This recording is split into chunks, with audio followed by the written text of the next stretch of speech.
एक जोड़ा एक ज्योतिषी के पास गया। ज्योतिषी ने लड़के को देखते ही चेहरे का रंग बदल दिया, लेकिन उसने रहस्य तुरंत नहीं बताया। उसने पहले लड़की से कुछ कहा और एक नोट लिखकर लड़के को चुपके से बाएं हाथ से दिया। लड़के ने नोट लिया और समझ नहीं पाया कि ज्योतिषी का क्या मतलब है। नोट पढ़ने के बाद वो संदेह से ज्योतिषी को देखने लगा और इधर उधर देखा, लेकिन उसे कुछ भी नजर नहीं आया। तभी अचानक एक आवाज ने उसके विचारों को तोड़ दिया। लड़का वहां से चला गया। रात को सोते समय वह नोट लेकर बेचैनी से सोने की कोशिश कर रहा था कि अचानक उसे अंधेरे में एक राक्षस दिखाई दिया, लेकिन जैसे ही उसने लाइट जलाई वह गायब हो गया।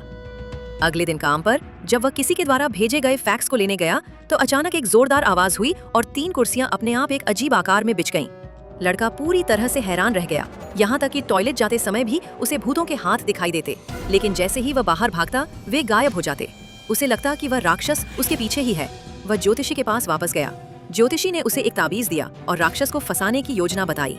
एक लकड़ी के बक्से में ताबीज रखकर उसे झील में डुबो देने को कहा। लड़के ने वैसा ही किया। एक बक्से के नीचे एक चक्र बनाया और ताबीज को उसमें रख दिया। कुछ देर बाद बक्सा गिर गया, लेकिन उसे अपने कुत्ते की आवाज सुनाई दी। उसने सोचा कि शायद उसका कुत्ता ही बक्से के पास आया था, इसलिए उसने बक्सा उठा लिया।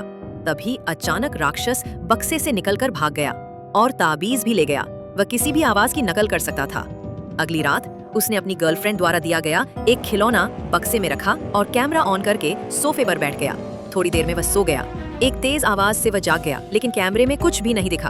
तभी बक्से से उसकी गर्लफ्रेंड की आवाज आई। उसने तुरंत फोन किया, लेकिन कोई जवाब नहीं आया।